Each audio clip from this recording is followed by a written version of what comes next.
अंधेरी हवेली शांत शहर से दूर घने जंगलों के बीच एक पुरानी हवेली सदियों से खड़ी थी। स्थानीय लोग उसे अंधेरी हवेली कहते थे और उसके बारे में भयानक कहानियां सुनाते थे। कहते थे कि उस हवेली में एक दुष्ट आत्मा का वास है और जो भी रात में वहां जाता है वो कभी वापस नहीं आता। एक रात 4 दोस्त रिया, विक्रम, नेहा और अर्जुन रोमांच की तलाश में अंधेरी हवेली की ओर निकल पड़े। वे सब कॉलेज के छात्र थे और भूतों और आत्माओं की कहानियों में विश्वास नहीं करते थे। उन्होंने सोचा कि यह सिर्फ एक मजेदार अनुभव होगा। जब वे हवेली पहुंचे तो रात गहरी हो चुकी थी और आसमान में बादल छाए हुए थे। हवा में एक अजीब सी ठंडक थी और पत्तियां सरसराने की आवाज डरावनी लग रही थी। हवेली का मुख्य द्वार पुराना और जंग लगा हुआ था। विक्रम ने हिम्मत करके दरवाजा खोला और वे सब अंदर चले गए। हवेली के अंदर अंधेरा और बदबू थी। मकड़जालों से ढकी हुई दीवारें और धूल से भरी हुई फर्नीचर भूतिया माहौल बना रहे थे। जैसे ही वे आगे बढ़े उन्हें एक ठंडी हवा का झोंका महसूस हुआ और दरवाजा अपने आप बंद हो गया। वे सब डर गए, लेकिन उन्होंने सोचा कि यह हवा का झोंका होगा। वे हवेली के मुख्य हॉल में पहुंचे। वहां एक पुरानी चिमनी थी और उसके ऊपर एक तस्वीर लगी हुई थी। तस्वीर में एक सुंदर महिला और एक आदमी दिखाई दे रहे थे। नेहा ने तस्वीर को ध्यान से देखा और कहा, ये हवेली के मालिक होंगे। अचानक उन्हें ऊपर से किसी चीज के गिरने की आवाज सुनाई दी। वे सब डर गए और ऊपर की ओर देखने लगे। ऊपर की मंजिल से एक सफेद छाया नीचे आई और हॉल में उतर गई। वह छाया एक औरत की थी और उसके लंबे बाल और सफेद कपड़े थे। दोस्तों ने डर के मारे चीखना शुरू कर दिया। वो छाया धीरे धीरे उनके पास आई और रिया की ओर इशारा किया। रिया डर से कांपने लगी। छाया ने रिया के कान में कुछ फुसफुसाया और फिर गायब हो गई। रिया बेहोश होकर गिर पड़ी। जब रिया को होश आया तो उसने बताया कि छाया ने उससे कहा था वह वापस आ गया है। दोस्तों ने सोचा कि इसका क्या मतलब हो सकता है। क्या हवेली में कोई और भी है? क्या वह दुष्ट आत्मा है जिसके बारे में कहानियां सुनाई जाती हैं? वे सब हवेली से भागने की कोशिश करने लगे, लेकिन दरवाजा नहीं खुल रहा था। वे चारों ओर भागे, लेकिन कोई रास्ता नहीं मिला। वे हवेली में फंस गए थे। फिर उन्होंने एक और आवाज सुनी, धीमी भयानक हंसी की आवाज। आवाज हवेली के ऊपर से आ रही थी। वे सब ऊपर की ओर देखने लगे और उन्होंने देखा कि एक आदमी सीढ़ियों से नीचे उतर रहा है। उसका चेहरा छाया में छिपा हुआ था, लेकिन उसकी आंखें लाल चमक रही थी। आदमी हॉल में आया और उसने दोस्तों की ओर देखा। उसने हंसना शुरू कर दिया और उसकी हंसी भयानक और डरावनी थी। अर्जुन ने हिम्मत करके पूछा, तुम कौन हो? आदमी ने जवाब दिया, मैं वो हूँ जो यहाँ हमेशा से रहा है। मैं इस हवेली का मालिक हूँ। विक्रम ने कहा, लेकिन हमने सुना है कि हवेली में एक दुष्ट आत्मा रहती है। आदमी ने हंसते हुए कहा, हाँ वो मैं ही हूँ और तुम सब आज रात मेरे मेहमान हो। आदमी ने अपनी जेब से एक चाकू निकाला और दोस्तों की ओर बढ़ा। वे सब डर गए और पीछे हटने लगे।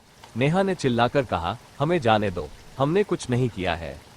आदमी ने कहा, तुम सब यहाँ आए हो, यही काफी है। तुम सब मेरी हवेली में घुसपैठ कर रहे हो और तुम्हें इसकी कीमत चुकानी होगी। फिर आदमी ने अर्जुन पर हमला कर दिया। अर्जुन ने चीखना शुरू कर दिया और गिर पड़ा।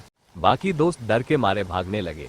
विक्रम और नेहा एक कमरे में छिप गए, जबकि रिया हॉल में ही फंसी रह गई। आदमी ने रिया को पकड़ लिया और उसे चाकू दिखाया। रिया रोने लगी और कहने लगी, कृपया मुझे छोड़ दो, मैं तुम्हें कुछ नहीं करूंगी। आदमी ने कहा, बहुत देर हो चुकी है, तुम्हें मरना होगा। जैसे ही आदमी ने रिया पर चाकू उठाने वाला था, विक्रम और नेहा कमरे से बाहर आए और आदमी पर हमला कर दिया। विक्रम ने एक कुर्सी उठाई और आदमी के सिर पर मार दी। आदमी चीखा और रिया को छोड़ दिया।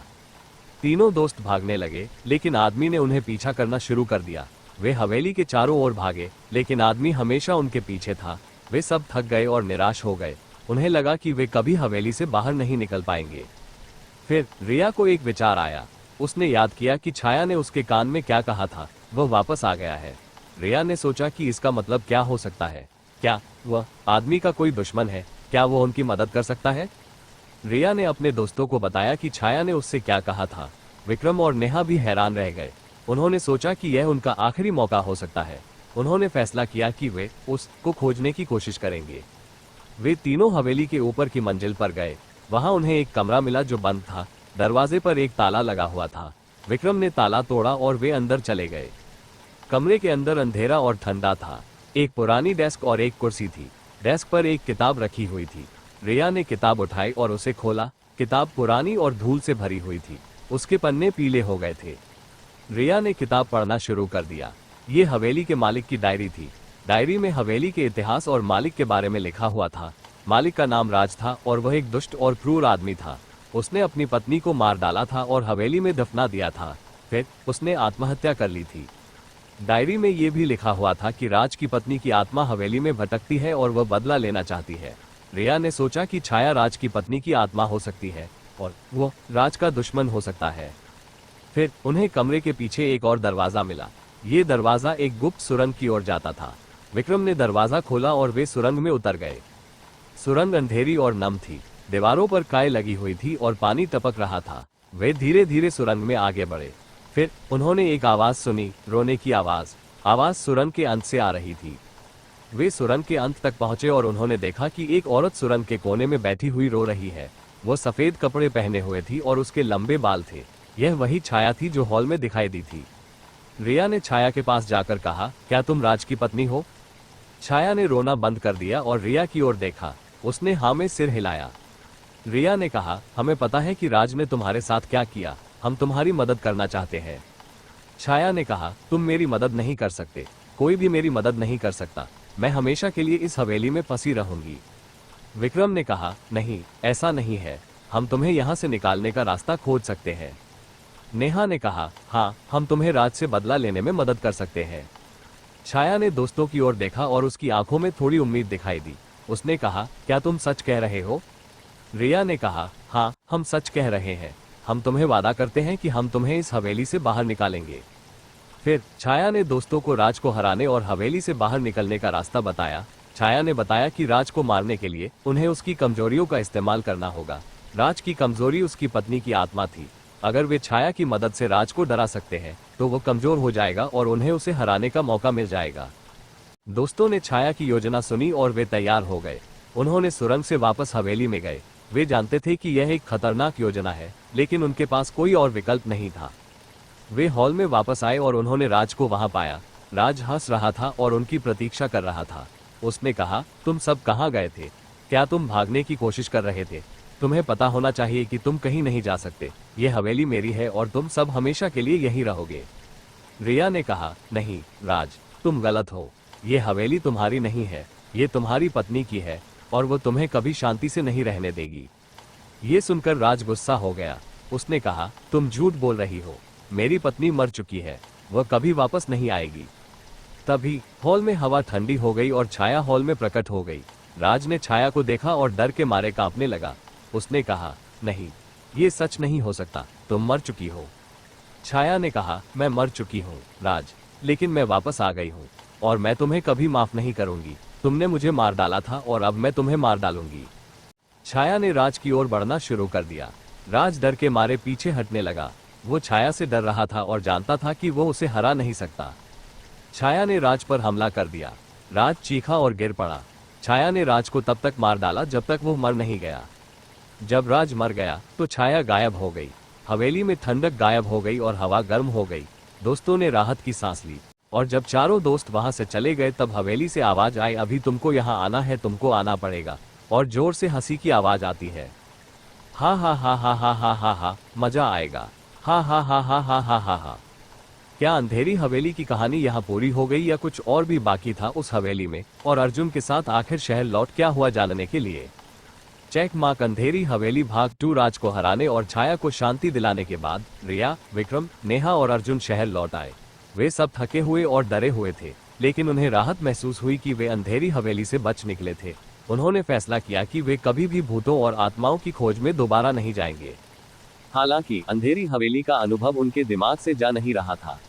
रिया को रात को डरावने सपने आने लगे जिनमें वह हवेली में फंस जाती थी और राज उसका पीछा कर रहा होता था। विक्रम और नेहा भी रात को सोते समय चौंक जाते थे और उन्हें लगता था कि कोई उन्हें देख रहा है। अर्जुन शांत और उदास हो गया था और उसने दोस्तों से बात करना बंद कर दिया था। कुछ हफ्तों बाद रिया को एक अजीब सा पत्र मिला। पत्र पुराने कागज पर लिखा हुआ था और उस पर अंधेरी हवेली का पता लिखा हुआ था। पत्र में केवल एक पंक्ति लिखी हुई थी, तुम्हें वापस आना होगा। रिया डर गई। उसे समझ नहीं आ रहा था कि यह पत्र किसने भेजा है और इसका क्या मतलब है। उसने अपने दोस्तों को पत्र दिखाया। विक्रम ने कहा कि यह शायद किसी का मजाक है, लेकिन नेहा और अर्जुन भी चिंतित थे। उन्होंने सोचा कि शायद अंधेरी हवेली से अभी भी खतरा टला नहीं है। कुछ दिनों बाद अर्जुन बीमार पड़ गया। उसे तेज बुखार था और वह बेहोश हो गया था। डॉक्टर ने कहा कि उसे कोई रहस्यमय बीमारी है और वे समझ नहीं पा रहे हैं कि उसे क्या हुआ है। रिया, विक्रम और नेहा डर गए। उन्हें लगा कि अर्जुन की बीमारी अंधेरी हवेली से जुड़ी हुई है। रिया ने फैसला किया कि उन्हें वापस अंधेरी हवेली जाना होगा। वह जानना चाहती थी कि पत्र किसने भेजा है और अर्जुन की बीमारी का रहस्य क्या है। विक्रम और नेहा पहले तो डर रहे थे, लेकिन रिया ने उन्हें समझाया कि उन्हें अपने दोस्त को बचाने के लिए कुछ करना होगा। वे तीनों एक बार फिर अंधेरी हवेली की ओर निकल पड़े। जब वे हवेली पहुंचे तो दिन ढल रहा था और आसमान में लाल रंग छा रहा था। हवेली पहले से भी ज्यादा डरावनी लग रही थी। दरवाजे और खिड़कियां बंद थे और चारों ओर सन्नाटा छाया हुआ था। रिया ने दरवाजा खटखटाया, लेकिन किसी ने जवाब नहीं दिया। विक्रम ने दरवाजे को धक्का दिया और दरवाजा खुल गया। हवेली के अंदर अंधेरा और ठंडा था। धूल और मकरजालों से ढकी हुई फर्नीचर और दीवारें भूतिया माहौल बना रहे थे। जैसे ही वे अंदर गए, उन्हें एक धीमी भयानक आवाज सुनाई दी। आवाज हवेली के ऊपर से आ रही थी। वे तीनों डर गए, लेकिन उन्होंने हिम्मत करके आगे बढ़ने का फैसला किया। वे हवेली के मुख्य हॉल में पहुंचे। हॉल में वही पुरानी चिमनी और तस्वीर लगी हुई थी, लेकिन इस बार कुछ बदला हुआ था। तस्वीर में जो महिला और आदमी दिखाई दे रहे थे, उनकी आंखें लाल चमक रही थीं और उनके चेहरे पर भयानक मुस्कान थी। अचानक तस्वीर से आवाज आई। आवाज धीमी और फुसफुसाती हुई थी, लेकिन वो स्पष्ट रूप से सुनाई दे रही थी। आवाज ने कहा, तुम वापस आ गए हो। हमें पता था कि तुम आओगे। तुम हमेशा वापस आते हो। रिया, विक्रम और नेहा डर के मारे कांपने लगे। उन्हें समझ नहीं आ रहा था कि यह क्या हो रहा है। तस्वीर कैसे बोल सकती है और हमें से उनका क्या मतलब है। फिर हॉल में रोशनी कम हो गई और एक ठंडी हवा का झोंका महसूस हुआ। हॉल के बीच में एक छाया प्रकट हुई। छाया लंबी और पतली थी और उसके लंबे बाल और सफेद कपड़े थे। ये छाया नहीं थी जो उन्होंने पहले देखी थी। ये छाया ज्यादा डरावनी और भयानक थी। छाया ने कहा, मैं यहाँ हमेशा से रही हूँ। मैं इस हवेली की असली मालिक हूँ और तुम सब मेरी हवेली में घुसपैठ कर रहे हो। तुम्हें इसकी कीमत चुकानी होगी। रिया ने हिम्मत करके पूछा, तुम कौन हो और तुम हमसे क्या चाहती हो। छाया ने हंसते हुए कहा, मैं वो हूँ जो अंधेरे में रहता है। मैं वो हूँ जो डर पैदा करता है। मैं वो हूँ जो तुम्हें हमेशा के लिए इस हवेली में फंसा कर रखेगा। फिर छाया ने उन पर हमला कर दिया। रिया, विक्रम और नेहा चीखना शुरू कर दिया और भागने लगे। छाया उनका पीछा कर रही थी और वह बहुत तेज और शक्तिशाली थी। वे जानते थे कि अगर वे भागते नहीं रहे तो वे मारे जाएंगे। वे हवेली के चारों ओर भागे, लेकिन छाया हमेशा उनके पीछे थी। वे सब थक गए और निराश हो गए। उन्हें लगा कि वे कभी हवेली से बाहर नहीं निकल पाएंगे। फिर रिया को याद आया कि राज की पत्नी की आत्मा ने उन्हें बताया था कि हवेली के नीचे एक गुप्त सुरंग है। रिया ने अपने दोस्तों को बताया और उन्होंने सुरंग खोजने का फैसला किया। वे जानते थे कि यह उनका आखिरी मौका हो सकता है। वे सुरंग खोजने में सफल रहे और वे उसमें उतर गए। सुरंग अंधेरी और नम थी, लेकिन यह उन्हें हवेली से दूर ले जा रही थी। वे सुरंग में भागते रहे और छाया उनका पीछा करती रही। जब वे सुरंग के अंत तक पहुंचे तो उन्होंने देखा कि सुरंग एक पुराने कुएं में खुलती है। वे कुएं से बाहर निकल गए और वे हवेली से दूर सुरक्षित स्थान पर पहुंच गए। उन्होंने राहत की सांस ली। वे बच गए थे, लेकिन वे जानते थे कि खतरा अभी भी टला नहीं है। अर्जुन अभी भी बीमार था और छाया अभी भी हवेली में मौजूद थी। रिया, विक्रम और नेहा ने फैसला किया कि वे हार नहीं मानेंगे। वे अंधेरी हवेली के रहस्य को पूरी तरह से हल करेंगे और छाया को हमेशा के लिए खत्म करेंगे। उन्होंने शहर लौटकर हवेली के इतिहास के बारे में और जानकारी इकट्ठा करने का फैसला किया। वे पुस्तकालय गए और पुरानी किताबों और दस्तावेजों की खोज की। उन्हें पता चला कि अंधेरी हवेली सदियों पहले बनी थी और वह एक दुष्ट जादूगर की संपत्ति थी। जादूगर ने अपनी दुष्ट आत्मा को हवेली में फंसा रखा था और वह हवेली में आने वाले हर व्यक्ति को नुकसान पहुंचाता था। रिया, विक्रम और नेहा को यह भी पता चला कि जादूगर को हराने का एक तरीका है। उन्हें उसकी कमजोरियों का इस्तेमाल करना होगा। जादूगर की कमजोरी प्रकाश और पवित्र वस्तुएं थी। अगर वे हवेली में प्रकाश ला सकते हैं और पवित्र वस्तुओं का इस्तेमाल कर सकते हैं तो वे जादूगर को कमजोर कर सकते हैं और उसे हराने का मौका मिल जाएगा। दोस्तों ने एक योजना बनाई। उन्होंने पवित्र जल, क्रॉस और मोमबत्तियां इकट्ठा की। वे एक बार फिर अंधेरी हवेली की ओर निकल पड़े, लेकिन इस बार वे अकेले नहीं थे। उन्होंने शहर के कुछ पुजारी और तांत्रिकों को भी अपने साथ ले लिया था। जब वे हवेली पहुंचे तो रात गहरी हो चुकी थी। पुजारी और तांत्रिकों ने हवेली के चारों ओर एक पवित्र घेरा बनाया और मंत्र पढ़ना शुरू कर दिया। रिया, विक्रम और नेहा मोमबत्तियां लेकर हवेली के अंदर गए। हवेली में अंधेरा और ठंडा था, लेकिन मोमबत्तियों की रोशनी से थोड़ा उजाला हो गया था। वे हॉल में पहुंचे और उन्होंने देखा कि छाया उनकी प्रतीक्षा कर रही है। छाया गुस्से में थी और उसने कहा, तुम सब मूर्ख हो। तुम्हें लगता है कि तुम मुझे हरा सकते हो। मैं अमर हूँ। मैं हमेशा यहाँ रहूंगी। रिया ने कहा, तुम गलत हो। तुम अमर नहीं हो। तुम्हारी कमजोरी है और हम तुम्हारी कमजोरी जानते हैं। हम तुम्हें आज खत्म कर देंगे। रिया ने पवित्र जल छाया पर फेंक दिया। छाया चीखी और पीछे हट गई। विक्रम और नेहा ने क्रॉस दिखाए और तांत्रिकों ने मंत्र तेज कर दिए। छाया कमजोर होने लगी और वह धीरे धीरे गायब होने लगी। जादूगर गुस्से में चिल्लाया, नहीं, यह नहीं हो सकता, मैं हार नहीं मान सकता। लेकिन तब तक बहुत देर हो चुकी थी। प्रकाश और पवित्र वस्तुओं ने जादूगर को पूरी तरह से कमजोर कर दिया था। छाया पूरी तरह से गायब हो गई और हवेली में शांति छा गई। रिया, विक्रम और नेहा और पुजारी और तांत्रिक हवेली से बाहर निकल आए। उन्होंने एक बार फिर अंधेरी हवेली का रहस्य हल कर दिया था और जादूगर की दुष्ट आत्मा को हमेशा के लिए खत्म कर दिया था।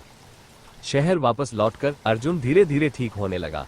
डॉक्टर हैरान थे, लेकिन रिया, विक्रम और नेहा जानते थे कि अर्जुन की बीमारी जादूगर के कारण थी और अब जब जादूगर चला गया है तो अर्जुन ठीक हो जाएगा।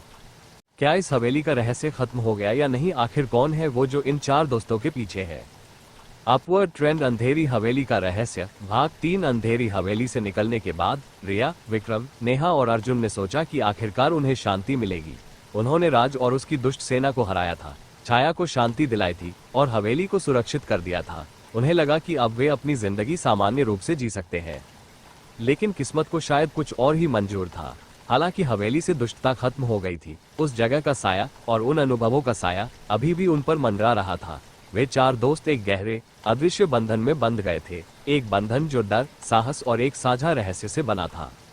कुछ महीने शांति से बीते। चारों दोस्त कॉलेज वापस लौट गए और अपनी पढ़ाई में ध्यान लगाने की कोशिश की, लेकिन अंधेरी हवेली की यादें पीछा नहीं छोड़ रही थी। रिया को अब भी कभी कभी छाया के सपने आते, विक्रम को राज की हंसी सुनाई देती, नेहा को ठंडी हवा महसूस होती और अर्जुन को चाकू की चमक दिखाई देती। हालांकि अब ये पहले जितना तीव्र नहीं था, पर ये संकेत उन्हें याद दिलाते थे कि उस रात उन्होंने जो कुछ भी देखा वो कितना वास्तविक था। एक दिन रिया को एक अजीब महसूस हुआ। वो कॉलेज लाइब्रेरी में बैठी पढ़ रही थी जब अचानक उसे एक ठंडी हवा का झोंका महसूस हुआ। जबकि लाइब्रेरी पूरी तरह से बंद थी और मौसम गर्म था। उसने चारों ओर देखा, लेकिन कुछ भी असामान्य नहीं था। उसने सोचा कि शायद यह उसकी कल्पना है। लेकिन अगले दिन वही हुआ। फिर से लाइब्रेरी में उसे ठंडी हवा का झोंका महसूस हुआ और इस बार उसे एक धीमी फुसफुसाहट भी सुनाई दी। फुसफुसाहट जानी पहचानी थी। ये छाया की आवाज थी, लेकिन छाया तो जा चुकी थी, शांति पा चुकी थी। फिर यह कौन हो सकता है? रिया डर गई। उसने विक्रम, नेहा और अर्जुन को फोन किया और उन्हें लाइब्रेरी में बुलाया।